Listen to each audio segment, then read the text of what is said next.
Assalamualaikum warahmatullahi wabarakatuh. Alhamdulillah, pada kesempatan hari ini kita masih bisa melaksanakan perkuliahan secara daring. Pada perkuliahan hari ini saya akan membahas materi terkait dengan dinamika. Kalau pada pertemuan kemarin kita sudah membahas tentang kinematika, pada pertemuan hari ini kita akan membahas dinamika, yaitu suatu cabang dari mekanika yang mempelajari tentang gerak, di mana suatu benda bergerak itu diakibatkan oleh adanya gaya. Yang mendasari teori atau subbab dinamika ini adalah hukum Newton, di mana hukum-hukum Newton itu mempelajari tentang gerak. Pada tahun 1687, Newton berhasil mempublikasikan 3 hukumnya yang dikenal dengan hukum ke-1, hukum kedua, dan hukum ketiga.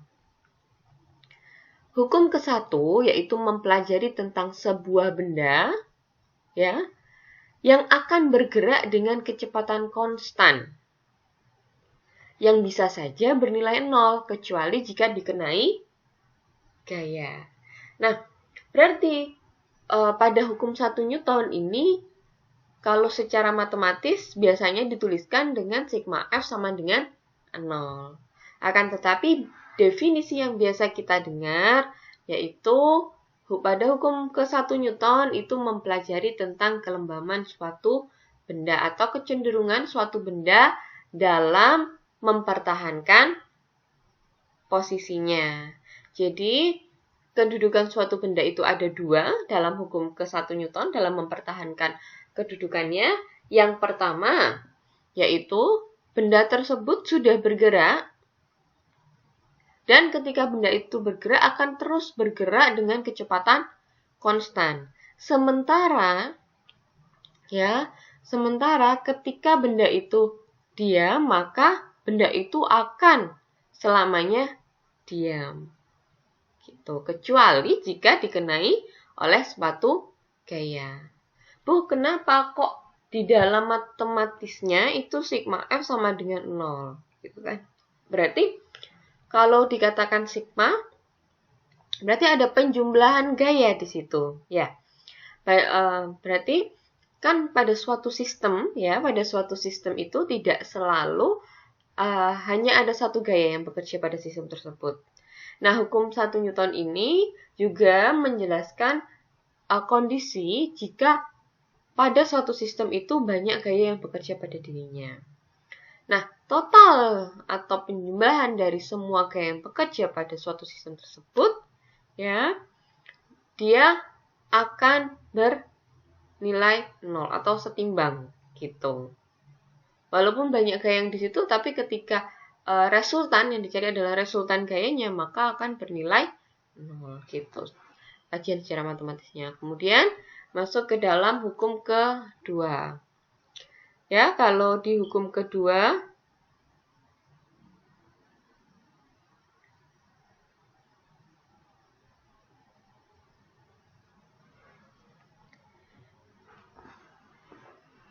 masuk ke dalam hukum kedua, yaitu laju perubahan momentum sebuah benda, itu akan sama dengan gaya yang bekerja padanya. Gitu. Nah, padahal yang kita tahu itu dalam definisi hukum kedua Newton yang lainnya, definisi hukum kedua Newton yang lainnya itu menjelaskan bahwasannya percepatan yang dialami oleh suatu benda itu akan sebanding dengan total gaya yang bekerja pada suatu sistem tersebut dan berbanding terbalik dengan masanya. Namun, di sini dikatakan bahwasannya pada hukum kedua memainkan parameter atau besaran fisika yang lain, yaitu momentum. Di mana dikatakan bahwasanya laju perubahan momentum sebuah benda akan sama dengan gaya yang bekerja padanya, pada suatu benda tersebut. Gitu. Nah, kita tahu bahwasannya secara matematis momentum itu sama dengan M dikali dengan V.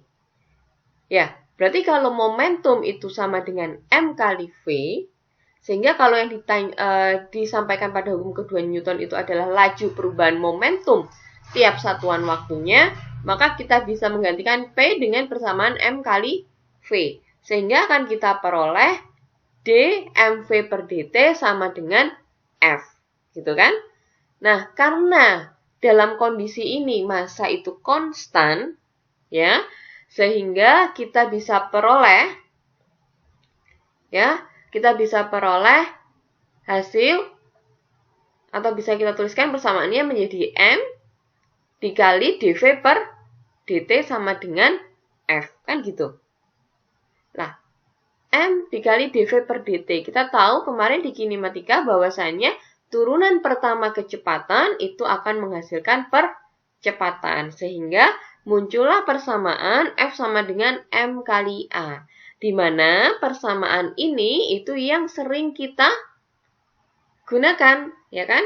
Yang sering kita gunakan pada fisika dasar, pada saat SMA, pada saat SMP, gitu. Jadi sebenarnya awal mulanya itu dari adanya laju perubahan momentum. Jadi ketika suatu benda, ada dua benda gitu ya, gitu, pada sistem ada dua benda, maka benda tersebut itu pasti memiliki momentum. Gitu. Nah, sekarang kita masuk ke dalam hukum ketiga, yaitu untuk setiap gaya yang dikerjakan oleh suatu benda, gitu. Pernyataannya ya, pernyataan Newton, ke benda lainnya, terdapat suatu gaya yang sama besar dan berlawanan arah yang dikerjakan oleh benda kedua terhadap pertama. Gitu.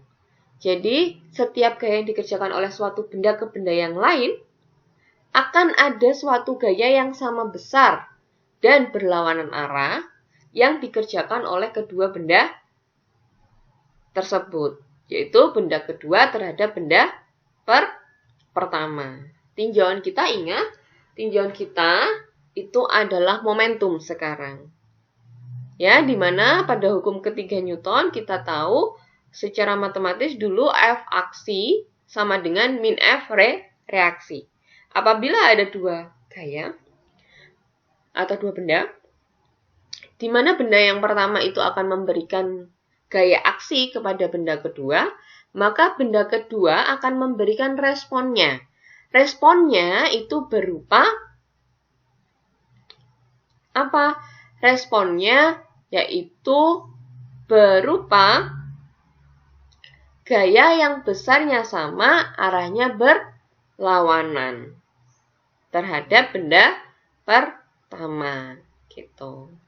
Nah, sekarang karena kita membahasnya terkait dengan momentum, kita tinjau dulu sistemnya dua benda tersebut yang saling berinteraksi. Kita anggap ya benda tersebut itu terisolasi dari dunia luar. Jadi kita kondisikan keadaannya. Nah, sehingga kita akan memperoleh momentum total sistem itu. Nah, momentum total dari sistem, gitu ya, itu kan sama dengan P1 ditambah dengan P2. Sehingga menurut hukum kedua, yaitu hukum kedua Newton, yang membahas tentang laju perubahan momentum tiap satuan waktunya, gitu, kita akan memperoleh nilai dP totalnya, laju perubahan momentum per tiap satuan waktunya, sama dengan dP1 per dt ditambah dP2 per dt. Sehingga akan muncul F1 ditambah F2. Di mana F1 dan F2 masing-masing adalah gaya yang bekerja pada benda pertama dan benda kedua. Nah, karena kita sudah punya persamaan tentang laju perubahan momentumnya, total laju perubahan momentumnya, kita masukkanlah definisi dari hukum Newton, pernyataan Newton pada hukum ketiganya, yaitu F1 sama dengan min F2.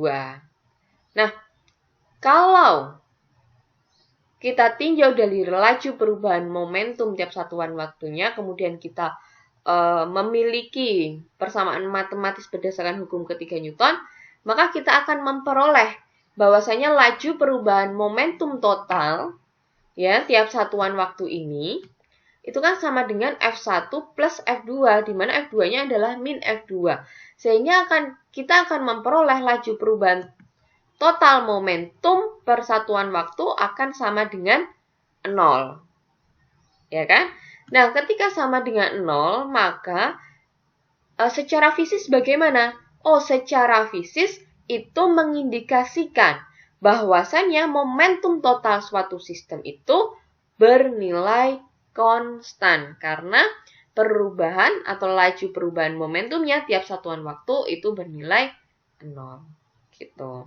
Nah, ini adalah kajian terkait hukum ya, teori yang mendasari tentang dinamika, yaitu ada hukum 1 Newton, hukum 2 Newton, dan hukum ke-3 Newton. Nah, kemudian gaya bergantung waktu. Kita masuk pada gaya bergantung waktu. F sama dengan F dalam fungsi T atau gaya bergantung waktu. Jika kita memiliki suatu benda yang dikenai gaya, di mana gayanya itu sebagai fungsi waktu, maka kita dapat menggunakan hukum kedua Newton. Ya, untuk memperoleh gambaran terkait perilaku dari benda tersebut. Perilakunya berupa apa? Perilakunya yaitu berupa posisi dan kecepatan bendanya. Kan kita sudah membahas di kinematika. Ya, kita akan lebih mempelajari tentang posisi dan kecepatan. Gitu. Nah, ketika kita terapkan hukum kedua Newton, ya, hukum kedua Newton yaitu M dV per dt sama dengan F, ya kan? Namun pembedanya sekarang gayanya ini sebagai fungsi waktu.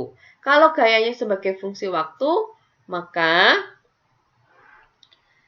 lihat di ruas kiri ini. Di ruas kiri ini kita belum bisa menyelesaikan karena M dV per dt kan? Kalau M kali dV per dt sama dengan Ft, gitu. M dV per dt itu sama dengan Ft. Untuk memodifikasi ini, menyelesaikan ini kan perlu dilakukan modifikasi agar kita bisa merubah bentuknya menjadi bentuk yang lebih cantik. Gitu. Nah, caranya bagaimana? Yaitu dengan memindahkan dt ini ke ruas kanannya. Sehingga yang kita miliki yaitu persamaan M dV sama dengan Ft dt. Setelah kita memiliki persamaan M dV sama dengan Ft dt, maka kita lakukan integrasi terhadap kedua ruasnya. Ya, integrasi terhadap kedua ruasnya berarti integral M dV sama dengan integral Ft dt. Integral M dV sama dengan integral Ft dt. Ya, berarti untuk batasnya kita masukkan fungsi waktu semua. Gitu. Nah, ini biarkan saja seperti ini. Ya, karena ini adalah suatu fungsi, kita belum tahu fungsinya bagaimana, sehingga kita hanya mampu menyelesaikan yang bagian di sini saja. Integral F0 sampai Ft M dV. Oke, ketika kita integralkan, M-nya kan konstan, maka kita bisa keluarkan, sehingga kita hanya memiliki integral dV. Ya, integral dV berarti V itu sendiri integral ya dari turunan suatu parameter atau suatu variabel itu hasilnya adalah variabel itu sendiri sehingga kita memiliki V. Kemudian kita masukkan batasnya yaitu Vt min V0 sehingga nanti kita akan peroleh di ruas kiri itu Vt min V0 ya. V0 ini kita pindah ke ruas kiri. Vt min V0 sama dengan integral T0 sampai T Ft dt. Sehingga untuk kecepatannya sendiri kita peroleh hasil Vt sama dengan Vt0 plus integral T0 sampai T Ft dt. Nah, ini kalau kita sudah punya fungsinya, fungsi gayanya, maka kita bisa selesaikan. Tapi kalau kalian memiliki suatu bentuk persamaan, ya, di mana gaya itu bergantung pada waktu, maka kita tetap bisa mencari kecepatan dan posisinya. Nah, bagaimana cara mencari posisinya? Seperti yang kita pelajari pada pekan lalu, bahwasannya posisi untuk menentukan suatu posisi benda, yaitu kita lakukan integrasi terhadap kecepatannya, gitu kan? Nah, berarti kalau kita memiliki dx ya, integral x0 x dx ya, maka kita harus lakukan integral juga ya. Kan berarti x sama dengan gitu kan, integral ft dt. Ini kita integralkan. Gitu. Dari bentuk ini kita integralkan. Gitu. Itu untuk mencari posisinya. Nah, ini ada soalnya, nanti silahkan untuk dicoba ya mengerjakan. Nah, ini jika gayanya, ini kan fungsi T juga. Nah, tapi ada fungsinya. Fungsinya F sama dengan V0 TE pangkat min lambda T. Kalian suruh mencari nilai XT-nya berapa dan VT-nya berapa. Kalau fungsinya seperti ini, maka untuk mencari V-nya bagaimana, X-nya bagaimana. Nah, itu kalian perlu berlatih, gitu ya. Nah, kita masuk ke dalam gaya bergantung pada suatu posisi. Ya, pada pada kasus gaya bergantung pada posisi atau F sama dengan Fx. Nah, ini kita harus memanfaatkan aturan rantai, yaitu aturan rantainya A sama dengan dV per dt. Ya, A sama dengan dV per dt. Aturan rantai digunakan di mana? Gitu. dV per dt ini itu kan merupakan fungsi waktu. Sementara yang kita butuhkan adalah fungsi posisi. Sehingga, seperti yang di pertemuan pekan kemarin, ya, ini berarti kita kalikan dengan dx per dx, sehingga kita akan memunculkan ya fungsi posisi di situ. Sehingga kita akan memiliki bentuk dv per dx dikali dx per dt. Nah, kita punya hasil untuk dx per dt.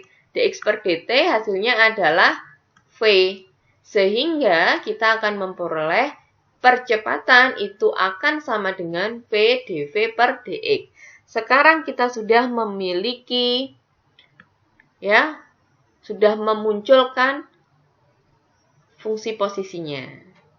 Kemudian kita gunakan hukum kedua Newton untuk menyelesaikan, ya, di mana F sama dengan M kali A, gitu kan?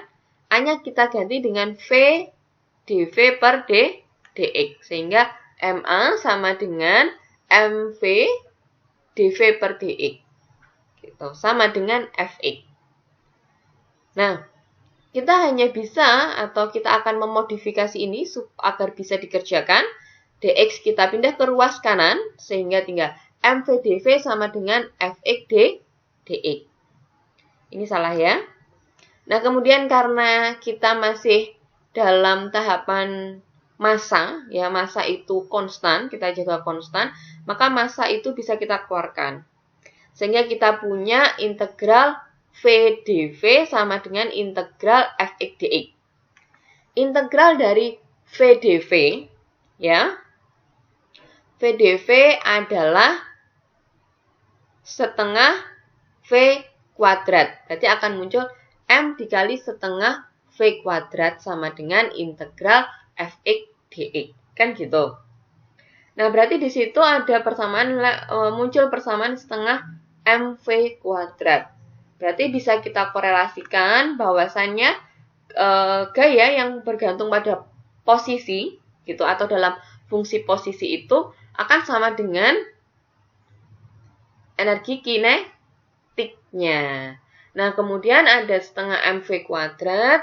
Nah, setengah mv kuadrat ini kita jadikan ke dalam bentuk V. Sehingga di sini nanti perlu diakar, ya. Nah, setelah diakar kita akan memiliki bentuk kecepatan. Tuh. Vx-nya kita akan peroleh. Kan kita punya M V kuadrat per 2. Ya, terus 2 dan M-nya kita pindah ke ruas kanan, terus kemudian kita akarkan. Maka kita akan memperoleh persamaan kecepatan. Nah, setelah kita memperoleh persamaan kecepatan, ya, tentunya kita bisa mencari posisinya. Kan seperti itu. Tuh. Bagaimana caranya? Ya, seperti ini. V sama dengan dx per dt. Kan turunan pertama dari posisi adalah kecepatan. Gitu. Sehingga kita peroleh dt sama dengan seper V dx. Gitu. Nah, dari situ kita bisa memperoleh nilai dari posisinya. Itu ya, punya. Nanti dicoba diturunkan secara matematis, gitu. Ada kecepatan, ada posisinya. Nah, di sini sudah ada soalnya, bisa dicobakan. Tapi yang jelas ini dicoba dulu untuk memperoleh kalian untuk mengetahui bagaimana cara menghasilkan bentuk posisi dan kecepatannya dari gaya bergantung posisi, gaya bergantung waktu. Nah, itu untuk melatih kalian dalam menurunkan. Baru kalian coba untuk mengerjakan soalnya. Kemudian kita lanjut, yaitu terkait dengan gaya yang bergantung pada kecepatan. Itu F sama dengan F dalam fungsi V. Ya, kita acuannya karena dia itu suatu benda yang bergerak gitu ya, maka acuannya kita gunakan hukum kedua Newton. Oke, dari hukum kedua Newton maka kita akan peroleh ya m dv per dt sama dengan F dalam fungsi V atau kecepatan. Gitu. Nah, berarti ini ada dv. Ini ada dv, ini ada mv, gitu. Maka ini kan konstanta, maka kita nggak perlu bingung-bingung ya. Nanti kan bisa ditaruh di luar. Maka kita m dv sama dengan f dalam fungsi kecepatan ini kita jadikan satu, ya. Jadinya adalah m integral, gitu. Sebelum ada integralnya berarti kan jadinya m dv per F dalam fungsi V sama dengan dt. Gitu kan? Nah, kalau sudah seperti itu, maka kita akan memiliki hasilnya kan? Ya, hasil integrasi itu adalah fungsi kecepatan terhadap waktu. Ini kan ada fungsi kecepatan ini. Fungsi kecepatan terhadap waktu. Ya kan? Ini kan masih T. Gitu. Nah, terus kemudian ketika kita ingin mendapatkan kecepatan sebagai suatu fungsi posisi, kita lakukan atau kita gunakan aturan rantai yang tadi. Di mana dari aturan rantai kita peroleh nilai percepatan itu sama dengan V dv per dx. Nah, nanti kita rubah seperti ini bentuknya, tapi di sini itu adalah dx. Gitu. Jadi MA sama dengan MV dV per dx F dalam fungsi V. dx-nya kita pindahkan ke ruas kanan, V-nya kita pindahkan ke ruas kiri, kemudian kita lakukan integrasi. Kemudian kita akan memperoleh kecepatan, ya, fungsi kecepatan terhadap waktu dan fungsi kecepatan terhadap posisi. Baru kita bisa mencari posisinya, gitu ya. Nah, itu adalah penjelasan terkait dengan dinamika, yaitu ada hukum yang mendasari, yaitu hukum Newton, hukum 1, hukum 2, dan hukum 3. Kemudian ternyata gaya ini tidak hanya bergantung terhadap waktu saja. Bisa saja gaya ini bergantung terhadap jarak, terhadap kecepatan, dan juga tentunya terhadap waktu. Nah, pada kondisi-kondisi ini, maka kita harus mampu untuk tetap mencari atau menentukan nilai dari kecepatan dan posisinya gitu. Nah, yang mungkin yang agak sedikit ribet itu ketika kita mencoba menurunkan gaya bergantung terhadap kecepatan. Karena ketika kita mencoba menghitung penurunan rumus dari gaya bergantung kecepatan, kita akan memperoleh fungsi kecepatan terhadap waktu dan fungsi kecepatan terhadap posisi gitu. Nanti kita lihat tinggal di soal mana yang ditanyakan. Nah, ini. Nah, contohnya yang nomor 1 yang ditanyakan adalah kecepatan sebagai fungsi waktu. Maka kita hanya menggunakan yang ini, persamaan ke-11. Nah, ini nanti sangat bisa untuk kalian kerjakan gitu.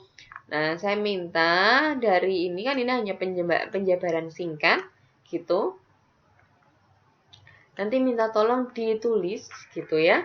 Diturunkan lagi yang bagus sampai memperoleh hasilnya dan kemudian kalian coba ya. Kalian coba untuk mengerjakan soalnya agar melatih kemampuan kalian dalam menurunkan suatu persamaan. Nah, untuk materi dinamika ini saya cukupkan sampai di sini dulu ya. Nah, silahkan dipelajari, dipahami apa yang saya jelaskan.